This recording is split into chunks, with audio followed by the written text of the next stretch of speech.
Good morning class 12th। Exercise 6.5 का आज आपका है 19th क्वेश्चन।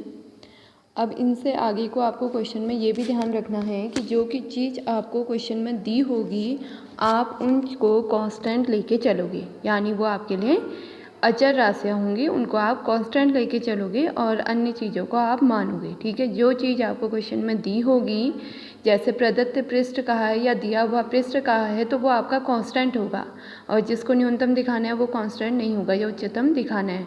और इनसे आगे के जो क्वेश्चन है 19 से, वो आपके 2 मेथड या 3 कितने भी मेथड से हो सकते हैं, तो इसलिए आपको जो ईजी लगे आप उन मेथडों से इनको कर सकते हो। तो 19 क्वेश्चन है आपका, सिद्ध कीजिए कि एक दिए गए वृत्त के अंतर्गत सभी आयतों में वर्ग का क्षेत्रफल उच्चतम होता है। जैसा कि आपको पता है, अगर हमारे पास एक वृत्त है और वृत्त के अंदर हम क्या करते हैं, आयत खींचते रहेंगे, तो एक कंडीशन ऐसी आएगी कि आपका इसके अंदर एक वृत्त क्या बनेगा, वर्ग भी बनेगा, होगा ऐसा। तो हमें ये दिखाना है कि जितने भी आयत हमने खींचे हैं उसमें से वर्ग का क्षेत्रफल सबसे बड़ा होता है। और आयत वर्ग कब कहलाते हैं, जब उसकी लंबाई और चौड़ाई क्या हो जाती है, बराबर होती है। तो इसमें आपको क्या दिया है, दिए गए वृत्त के अंतर्गत वृत्त दिया है। वृत्त देने का मतलब उसकी त्रिज्या दी हुई है, और त्रिज्या दी है तो इसका मतलब वो क्या होगी, आपकी कांस्टेंट होगी। तो सबसे पहले हमने कहा हमारे पास एक आर त्रिज्या वाला एक क्या है, वृत्त के अंतर्गत एक आयत ABCD है, जिसकी लंबाई हमने x और चौड़ाई को क्या मान लिया, y। ठीक है, अब यहाँ पर से 2 मेथड है। पहली मेथड तो ये है कि इसमें आपको, अगर आप इस त्रिभुज ABC को देखते हो तो यहाँ पर 90 डिग्री का कोण बनता है, यानी समकोण त्रिभुज। तो समकोण त्रिभुज में आप पाइथागोरस बल लगा लीजिए। ये व्यास हो गया AC, तो AC² = AB² + BC²। इससे हमने वैल्यू रख दी, और क्योंकि हमारे पास 2 अननोन टर्म है x और y, r अननोन नहीं है क्योंकि वृत्त दिया है। वृत्त दिया है तो वृत्त की त्रिज्या हमें ज्ञात है जो कि कांस्टेंट होगी।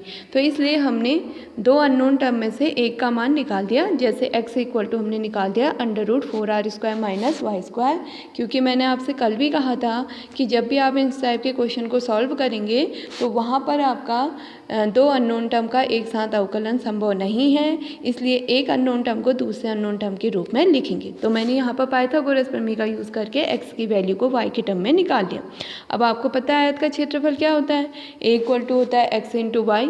तो x की वैल्यू हमने क्या रख दी है, यहाँ पर √4r² - y² रख दिया। ठीक है, अब इसके बाद अब यहाँ पर अननोन टर्म कितना है, सिर्फ एक y, एक ही है, तो हम y के सापेक्ष इसका अवकलन करेंगे। उससे पहले एक चीज़ और ध्यान दीजिए कि यहाँ पर अंडर है। अब अंडर का अवकलन करना थोड़ा टफ हो जाएगा, थोड़ा लेंदी पड़ेगा उससे क्वेश्चन। तो क्या करते हैं, जब अंडर वाली बात आती है तो उसमें हम उनका वर्ग कर देंगे, तो हम उसमें क्या करते हैं, वर्ग कर देते हैं। जैसे हमने कहा A = √4r² - y² × y है, तो हम A² करेंगे तो वर्गमूल हट जाएगा, means 4r² - y² × y², right. अब इसी को हमने A1 मान लिया। क्या मान लिया, A1। तो इसका मतलब क्या है, हमें A को दिखाना है उच्चतम। हम A को उच्चतम दिखाएं तो उससे पहले हम A1 को उच्चतम दिखा देते हैं। तो A1 उच्चतम होगा, इसका मतलब A भी क्या होगा, उच्चतम होगा। इससे क्वेश्चन सरल हो जाते हैं अंडर रूट हटा के, इसलिए मैंने दोनों तरफ क्या कर दिया, वर्ग कर दिया। आप चाहे तो A' सीधे भी निकाल सकते हैं, इसमें कोई गलत नहीं है कि हम यहाँ से ही अंडर रूट वाले का A' निकाल लें। वो क्योंकि अपॉन में अंडर रूट आएगा, फिर डबल डैश करोगे तो वहाँ थोड़ा लेंदी हो जाएगा, इसलिए ये ईजी मेथड होती है। तो इसलिए हमने स्क्वायर किया और उसे A1 मान लिया। अब हम A1 को उच्चतम दिखाते तो इसका मतलब A भी आपका क्या हो जाएगा, उच्चतम। इसके आगे की मेथड जैसे कल बताया था, y के सापेक्ष आप अवकलन करोगे। उच्चतम तथा निम्नतम के लिए A1' को 0 के इक्वल करोगे। A1' को 0 के इक्वल कर लिया, तो इससे हमने y की वैल्यू निकाल ली। अब y का मान 0 संभव इसलिए नहीं है क्योंकि हमने y को क्या कहा, आयत की चौड़ाई कहा। अगर चौड़ाई ही 0 होगी तो आयत संभव नहीं है, तो इसलिए ये तो 0 नहीं हो सकता। तो y का मान क्या हो गया, √2r, राइट। A1' का फिर y के सापेक्ष, A1' का फिर y के सापेक्ष आप पुनः अवकलन करेंगे तो A1" निकलेगा। y का मान आप इसमें रखोगे, नेगेटिव आ रहा है यानी <0, तो इसलिए हम कह देंगे कि y = √2r पर A1 उच्चतम है, यानी y = √2r पर A क्या हो गया, आपका उच्चतम। अब A उच्चतम हो गया तो हमने आयत की चौड़ाई और लंबाई की बात करनी है। चौड़ाई तो हमने निकाल ली थी y, और हमने यहाँ पर देखा कि x का मान √4r² - y² है, यानी समीकरण 1 से हमने यहाँ पर x की वैल्यू यहाँ पर निकाल ली। तो आपने यहाँ पर देखा कि हमारे पास एक आयत ऐसा है जिसकी लंबाई और चौड़ाई बराबर है, और वो वृत्त के अंतर्गत एक ऐसा आयत है जिसका क्षेत्रफल क्या हो गया, उच्चतम। ठीक है, वृत्त के अंतर्गत एक ऐसा है जिसकी लंबाई चौड़ाई क्या है, बराबर है, और वो उसका क्षेत्रफल उच्चतम है, इसलिए वह एक वर्ग होगा। अब इसी में सेकंड मेथड ये है, इसको मैंने पूरा सॉल्व नहीं किया है, आप इससे सॉल्व कर सकते हो कि हमने जैसे यहाँ पाइथागोरस प्रमेय यूज़ किया था, पाइथागोरस प्रमेय यूज़ नहीं करना चाहते हो तो इस एंगल को थीटा ले लीजिए, फिर इसमें साइन थीटा और कॉस थीटा के फॉर्मूले लगा के एक्स और वाई को एक अननोन अलग ही टर्म थीटा के रूप में निकाल लीजिए। फिर आपको क्षेत्रफल पता है एक्स इंटू वाई, तो एक्स और वाई का मान रख के यहाँ पर थीटा एक अननोन टर्म होगा तो थीटा के सापेक्ष अवकलन करके ए डैश निकाल सकते हो, फिर ए डबल डैश निकाल के उसको उच्चतम सिद्ध कर सकते हो। ठीक है, अब इसी में आपका है 20 क्वेश्चन, सिद्ध कीजिए कि प्रदत्त पृष्ठ। अब देखिए क्वेश्चन में आपसे कहा है प्रदत्त पृष्ठ मीन्स आपको पृष्ठीय क्षेत्रफल दिया हुआ है एवं महत्तम आयतन के बेलन की ऊंचाई, आयतन आपको महत्तम दिखाना है, उसकी ऊंचाई आधार के व्यास के बराबर सिद्ध करनी है। इसका मतलब प्रदत्त पृष्ठ दिया है तो कांस्टेंट, और आयतन को उच्चतम दिखाना है यानी v को उच्चतम दिखाएंगे, और ऊंचाई को आधार का व्यास 2r के बराबर सिद्ध करना होगा। तो सबसे पहले हमने यहाँ पर ऊंचाई, त्रिज्या, आयतन, पृष्ठीय क्षेत्रफल और इन सबको क्या मान लिया है, एक डिनोट कर दिया है। आयत त्रिज्या को r से, ऊंचाई को s से, पृष्ठीय क्षेत्रफल s, आयतन क्या हो गया आपका v। अब देखो हमें पृष्ठीय क्षेत्रफल दिया हुआ था तो इसलिए s equal to 2πr r plus h ले लिया। ठीक है, इससे फिर से यहाँ पर दो अननोन टर्म r और अब s दिया हुआ है तो s कांस्टेंट, लेकिन r और h अननोन होंगे तो इसलिए हमने h का मान s के रूप में यहाँ पर निकाल लिया। ठीक है, s और r के रूप में।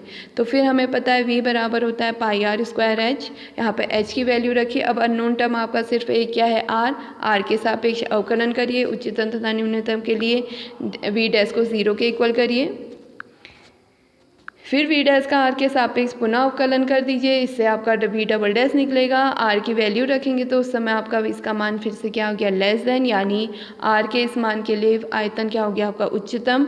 आयतन उच्चतम है तो अभी हमने h बराबर पढ़ा था s/2πr माइनस r, तो s की वैल्यू अभी हमने निकाली थी कितना, 6πr स्क्वायर, उसको हमने इसमें रख दिया यानी आधार का व्यास, तो बेलन की ऊँचाई बराबर आधार का व्यास। ठीक है, अब इसी में आपका 21 है। 21 में आपसे कहा है 100 आयतन, ये तो खैर दिया ही है तो कांस्टेंट ही है, 100 तो कांस्टेंट ही होता है। 100 आयतन वाले डिब्बे के सभी बंद बेलनाकार डिब्बों में से न्यूनतम पृष्ठ क्षेत्रफल वाले डिब्बे की विमाएँ ज्ञात कीजिए। देखिए इसमें फिर से आप जो चीज़ें विमाएँ लोगे उनको आप मान लोगे। उसके बाद हमें v बराबर 100 दिया है तो पाई आर स्क्वायर h बराबर क्या हो गया 100, तो h की वैल्यू निकाल ली, समीकरण 1। अब यहाँ पर हमें दिखाना था, देखो पृष्ठीय क्षेत्र, न्यूनतम पृष्ठीय क्षेत्रफल यानी s हमें नहीं दिया हुआ है तो हमने s इक्वल टू क्या लगा लिया, 2πr r प्लस h। यहाँ पे h की वैल्यू रख दी। अब हम यहाँ पर एक ही अननोन टर्म कौन सा है, r है, तो r के सापेक्ष इसका क्या कर देंगे, अवकलन, उच्चतम तथा निम्नतम के लिए 0 के इक्वल, राइट। उसके बाद हमने यहाँ से r की वैल्यू भी निकाल ली। अब हम s डैश का फिर से r के सापेक्ष क्या करेंगे, अवकलन करेंगे, जिससे हमारे पास r इक्वल टू क्या निकल गया, 4π प्लस 200 इंटू 2/r³। उसके बाद आप r की वैल्यू 50/r, यहाँ पर आएगा आपका पाई, r नहीं है यहाँ पर है पाई, तो r इक्वल टू 50/π की होल पावर 1/3 पर s डबल डैश निकालोगे जो कि ग्रेटर देन क्या आ रहा है, 0, क्योंकि पूरा ही पॉजिटिव है, पूरा सॉल्व नहीं, इतना हो गया 12π पॉजिटिव है तो इसलिए 0 से ग्रेटर हो गया, ग्रेटर है तो इसका मतलब यहाँ पर क्या हो गया आपका न्यूनतम पृष्ठीय क्षेत्रफल। लेकिन हमें इसकी तो ऊंचाई निकालनी थी, विमाएँ निकालनी है। विमाओं का मतलब एक r तो आपने निकाल ली त्रिज्या, एक हमें इसकी ऊंचाई निकालनी है, h बराबर क्या था 100/πr स्क्वायर। तो अब देखिए यहाँ पर इसमें देखिए नीचे r स्क्वायर था लेकिन हमें r³ की वैल्यू पता है तो मैंने अंश और हर को किससे गुणा कर दिया, r³ से, उससे इजी हो गया। 100 ऊपर हमने r की वैल्यू रख दी, नीचे r³ की वैल्यू रखी, तो सॉल्व करेंगे तो 2 इंटू 50/π की होल पावर 1/3। तो इस प्रकार हमें बेलनाकार डिब्बे की विमाएँ निकल गई। त्रिज्या हो गई 50/π की होल पावर 1/3 इकाई और ऊंचाई हो गई 2 इंटू 50/π की होल पावर 1/3। ठीक है, इसी में आपका है 22 क्वेश्चन। एक 28 सेंटीमीटर लंबे तार को 2 टुकड़ों में विभक्त किया जाता है। एक टुकड़े की लंबाई हमने x मानी तो दूसरे की क्या होगी 28 - x है। आप छोटी क्लासेस में करते हुए आ रहे हो। एक टुकड़े से वर्ग बनाया, दूसरे टुकड़े से वृत्त बनाया। दोनों टुकड़ों की लंबाइयाँ कितनी हैं, यानी हमें वर्ग की लंबाई तार की लंबाई निकालनी है और दूसरे दोनों तार की लंबाई हमने अलग अलग यहाँ पर निकालनी है, जिसके लिए आपसे कहा गया है जो वर्ग है और जो वृत्त है उसके सम्मिलित क्षेत्रफल क्या होता है, न्यूनतम होता है। तो सबसे पहले हमने तार की लंबाइयाँ मान ली x और 28 - x। अब देखिए इसमें ये छोटी क्लास का है फॉर्मूला जो हम यूज़ करेंगे कि हमने मान लिया कि x सेंटीमीटर लंबे तार से आपने 8 सेंटीमीटर त्रिज्या का एक वृत्त बनाया। ये x सेंटीमीटर लंबा तार है, ठीक है, ये x सेंटीमीटर लंबा तार है। इसको मोड़ के आपने वृत्ताकार तार में बदल दिया। तो इसका मतलब वृत्ताकार तार की लंबाई भी इस तार की लंबाई की क्या होगी, बराबर। जैसा कि आपको पता है वृत्ताकार तार की लंबाई उसके परिधि के बराबर होती है, वृत्त की परिधि के बराबर होती है। तो इसलिए यहाँ पर इसको परिधि लिख लीजिएगा, परिधि, ठीक है।